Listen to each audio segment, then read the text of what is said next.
पश्चिम बंगाल की राजनीति में आज एक बहुत बड़ा सियासी भूचाल आया। दक्षिण 24 परगना जिले की हाई प्रोफाइल फाल्ता विधानसभा सीट पर दोबारा चुनाव के जो रिजल्ट आए उसमें बीजेपी उम्मीदवार देबांशु पांडा ने ऐतिहासिक जीत दर्ज की है। टीएमसी का अभेद किला माने जाने वाला यह फाल्ता, जहां पर बीजेपी ने करीब 1,09,000 वोटों से प्रचंड अंतर से तृणमूल कांग्रेस को मटियामेट कर दिया और नतीजा टीएमसी के लिए बेहद सदमे भरा था, क्योंकि ये इलाका टीएमसी के चाणक्य कहे जाने वाले अभिषेक बनर्जी के डायमंड हार्बर लोकसभा सीट के तहत आता है। अब आप देखिए वहां पे दोबारा मतदान क्यों हुआ, इसको आप समझिए।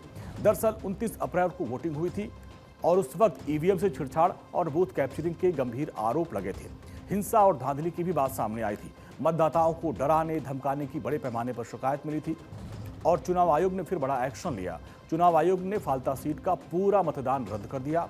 21 मई को यहां पर रीपोलिंग हुई और कड़े सुरक्षा पहरे में सभी 285 बूथों पर दोबारा मतदान कराया गया और इसमें भी रिकॉर्ड बना। पुनर्मतदान में जनता ने बिना डरे रिकॉर्ड 88% से अधिक वोट किया।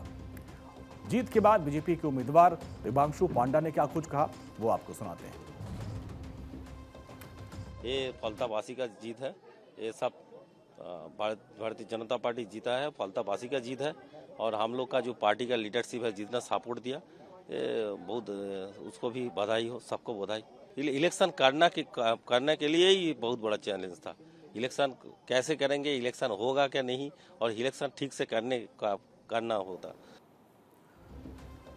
अब आप सोचिए, टीएमसी का यह गढ़ था, लेकिन टीएमसी यहां पर चौथे पायदान पे आ गई। उसके ऊपर कांग्रेस और सीपीआईएम थी। अब आप सोचिए, इसके बाद आरोप प्रत्यारोप का दौर शुरू हो गया। इस करारी हार के बाद पूर्व मुख्यमंत्री ममता बनर्जी ने नतीजों पर गंभीर सवाल खड़े किए। ममता बनर्जी ने भड़कते हुए आरोप लगाया कि फलता में एक बार फिर से वोटों की चोरी की गई है। उन्होंने केंद्रीय सुरक्षा बलों पर निशाना साधते हुए ये कहा कि केंद्रीय बल के जवान बीजेपी के एजेंट बनकर काउंटिंग सेंटर के अंदर घुसे और दूसरी तरफ आज सुबह जैसे ही वोटों की गिनती शुरू हुई, बीजेपी उम्मीदवार देबांशु पांडा ने पहले ही राउंड में जो बढ़त बनाई वो आखिरी तक बढ़ती ही चली गई और एक तरफा हो गई। फाल्ता सीट किसे कितना वोट मिला वो आंकड़े जरा आपके सामने रखते हैं। देबांशु पांडा जो विजेता हैं उनको कुल 1,49,666 वोट मिला।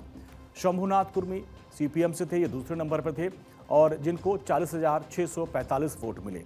अब्दुल रजाक मोल्ला ये कांग्रेस के थे, तीसरे नंबर पर थे और इनको 10,084 वोट मिले। टीएमसी के जहांगीर खान चौथे पायदान पर पहुंच गए और जमानत भी इनकी जब्त हो गई, जिनको 7,783 वोट मिले हैं। अब यहाँ टीएमसी उम्मीदवार ने हालांकि कहा था कि वो दोबारा चुनाव नहीं लड़ेंगे, लेकिन मतदान से सिर्फ 2 दिन पहले कहा था। फलता में कमल खिलने के बाद पश्चिम बंगाल के मुख्यमंत्री शुभेंदु अधिकारी ने टीएमसी और ममता बनर्जी पर तीखा हमला बोला। शुभेंदु अधिकारी ने फलता की जनता का आभार जताया और कहा कि मैंने फलता की जनता से अपील की थी कि हमें 1 लाख वोटों से जिताएं और आज जनता ने 1,08,000 से अधिक वोटों से हमें जिता दिया है। अभिषेक बनर्जी का तथाकथित डायमंड हार्बर मॉडल अब तृणमूल का लॉस मॉडल बन गया है। हम विकास के जरिए जनता के इस भरोसे को टूटने नहीं देंगे और फलता को गोल्डन फलता बनाएंगे।